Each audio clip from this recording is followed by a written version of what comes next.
ഇന്നത്തെ ഈ food fest ഭദ്രദീപം തെളിച്ച് ആശംസ അറിയിച്ച പൂഞ്ഞാറിൻ്റെ MLA കരുത്തനായ ശ്രീ സെബാസ്റ്റ്യൻ കുളത്തിങ്കൽ MLA, അതുപോലെ ആരാധ്യനായ നഗരസഭാ ചെയർമാൻ ഷാജു വി തുരുത്തൻ, അതുപോലെ വ്യാപാരി വ്യവസായ ജില്ലാ പ്രസിഡന്റ് MK തോമസ് കുട്ടി, അതുപോലെ ഇവിടുത്തെ വ്യാപാരി വ്യവസായിയുടെ എക്കാലത്തെയും പ്രസിഡൻ്റായിട്ട് ഇപ്പോഴും വാഴുന്ന വക്കച്ചൻ മറ്റത്ത് MP അവർ, അതുപോലെ വേദിയിലിരിക്കുന്ന വിശിഷ്ട വ്യക്തികളെ,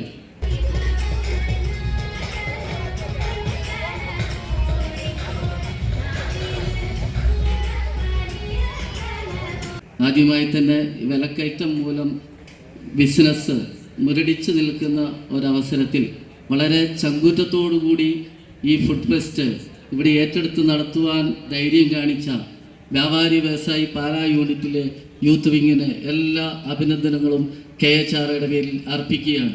എനിക്ക് തോന്നുന്നു കേരളത്തിലെ തന്നെ ഏറ്റവും നല്ല ഒരു യൂത്ത് വിങ് ആണ് പാലായിൽ എന്ന് എനിക്ക് തോന്നുന്നു. പല വാർത്താമാധ്യമങ്ങളൊക്കെ നമുക്ക് വായിക്കുമ്പം അറിയാം ഇവരുടെ പ്രവർത്തനങ്ങൾ വളരെ വലുതാണ്. അതുപോലെ തന്നെ പാലായിക്ക് ഒരു മാറ്റം കൊണ്ടുവരാൻ വേണ്ടി ഇവിടുത്തെ വ്യാപാരി സുഹൃത്തുക്കൾ ശ്രമിക്കുന്ന ശ്രമത്തിന് കേരള ഹോട്ടൽ ആൻഡ് റെസ്റ്റോറൻറ്റ് അസോസിയേഷൻ്റെ പിന്തുണ അറിയിക്കുകയാണ്. അതോടൊപ്പം തന്നെ ഈ ഫുഡ് ഫെസ്റ്റ് ഇവിടെ നടത്തുമ്പം ഒരു സത്യം ഇവിടെ പറയുന്നതിൻ്റെ കാര്യം വിഷമിക്കേണ്ട. പല ഹോട്ടലുകാർക്കും നെഞ്ചെടുപ്പാണ്. ഒന്നാമത് വ്യാപാരം മടുത്തിരിക്കുന്ന സമയത്ത് ഈ ഫുഡ് ഫെസ്റ്റ് ഇവിടെ നടത്തുമ്പോൾ ഞങ്ങളുടെ വ്യാപാരം കുറയുമോ എന്നുള്ള ഒരു പേടി പലരും ആശങ്ക ഞങ്ങളുമായിട്ട് പങ്കുവെച്ചു. പക്ഷേ ഞങ്ങൾ അവരോട് ധൈര്യം പറഞ്ഞു, ഇത് വൈവിധ്യമാർന്ന രുചിയാണ്. അപ്പോൾ ഇത് നമ്മുടെ ഒരുപക്ഷെ നിങ്ങൾ ആരും കാണാത്തൊരു കാര്യമുണ്ട്. ഇതുവരെയുള്ള ഈ പാലായിലെ ബിസിനസ് മുഴുവൻ പോയിക്കൊണ്ടിരുന്നത് എറണാകുളത്തേക്കും തൊടുപുഴയും കോട്ടയത്തേക്കൊക്കെ ആയിരുന്നു.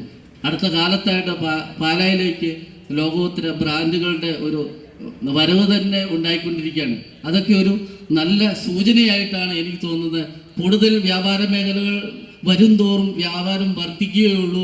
അതുവഴി അങ്ങോട്ടും ഇങ്ങോട്ടൊക്കെ ഉള്ള ബിസിനസ് വർദ്ധിക്കും. അപ്പോൾ ഇങ്ങനെയുള്ള ഈ സന്ദർഭത്തിൽ ഇങ്ങനെ ഒരു ഉദ്യമത്തിന് മുതിർന്ന KVVS യൂത്ത് വിങ്ങിന് എല്ലാ അഭിനന്ദനങ്ങളും നേർന്നുകൊണ്ട് ഈ ഫുഡ് ഫെസ്റ്റ് വളരെ വലിയൊരു വൻ വിജയമായി തീരട്ടെ എന്ന് ആശംസിക്കുന്നു. Thank you.